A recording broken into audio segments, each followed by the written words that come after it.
Hey, watch fans, today we are going to look at a piece that is definitely running circles around the competition. Stay tuned because we're going to race right into this Omega.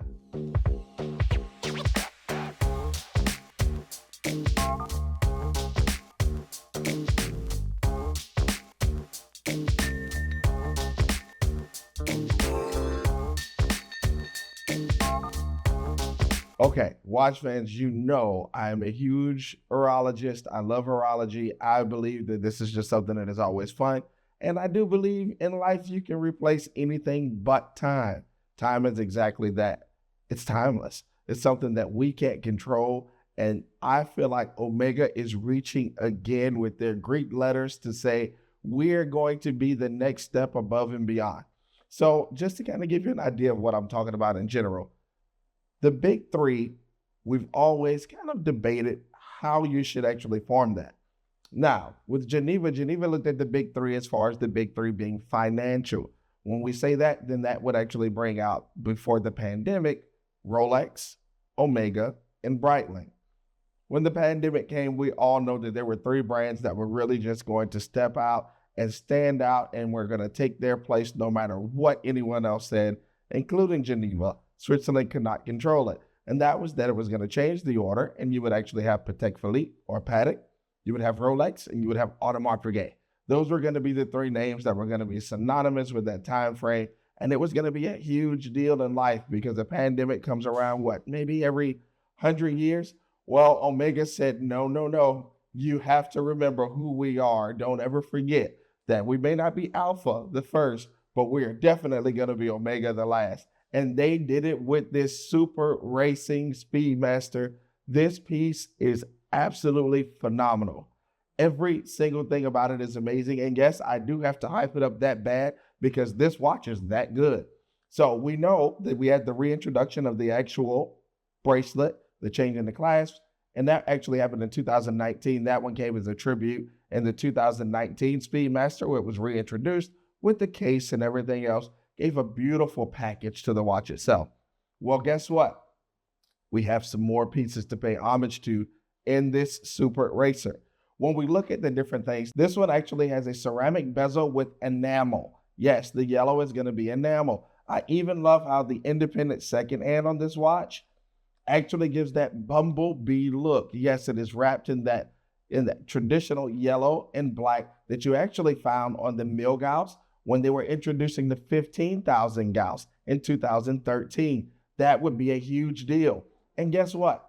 Omega said that's not enough. Let's pair it with something else that's going to be extremely important, but let's do something different. So we get the honeycomb dial. The honeycomb dial is actually to pay homage to a museum piece for Omega. Yes, Petros, I know that you have a lot of fun at the museum, and for those who don't know, that's their curator, but this piece would actually pay homage and be a piece that resembles an Omega museum icon that actually has underwent 160,000 Gauss. Yes, 160,000. That is almost unheard of. I mean, that means that the magnetic fields that were around that watch were definitely going to be supreme. But this watch is made to celebrate all of those features and all of those things, and it stands out, and it is definitely a step above. I love it on the stainless steel bracelet. Again, we did talk about the clasp. I feel like the watch just gives so many fun features. I even love how when we move to the two chronograph hands, remember with the two chronograph hands, that's the original way. Breitling created that.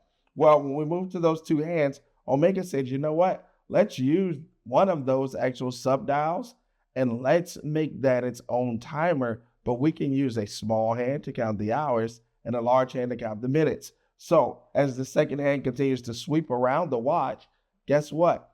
I still have track of my minute hand. I still have track of my hour hand. So instead of using all three subdials, they've just combined them into the two, and they really stand out and they give a phenomenal feature. It's condensed, it's more clean. I can really see that honeycomb dial. It really pops out with that black and yellow. I feel that that bumblebee second hand being independent and by itself really shows off. But all of those things are just the exterior beauties that they put into it. With the new 9920 movement, this watch is undeniable. It actually has the new spear rate, which makes it where you can actually even control the accuracy even more. This was already a 0 to 2. And now they're saying, you know what? We can even micro adjust the timing ourselves when it is in for service or when it needs anything. Omega just decided that they were going to definitely stand out and step up. With a movement, this master coaxial, it's a piece that they actually put so much into, a piece that also almost bankrupted the company. But now, when we look at this and its start from when they purchased it, early 2000s, late 1990s, to this actually being the centerpiece that is really standing out, it is really setting a standard and raising the bar in 2024. This is one of those that you have to have. Released in 2023, we have it here at SwissWatchExpo, and no, you cannot find it everywhere. Remember, this watch has already been tested, timed, and authenticated here at SwissWatchExpo, so you can just get it and enjoy it. Tell us what you think about this watch below.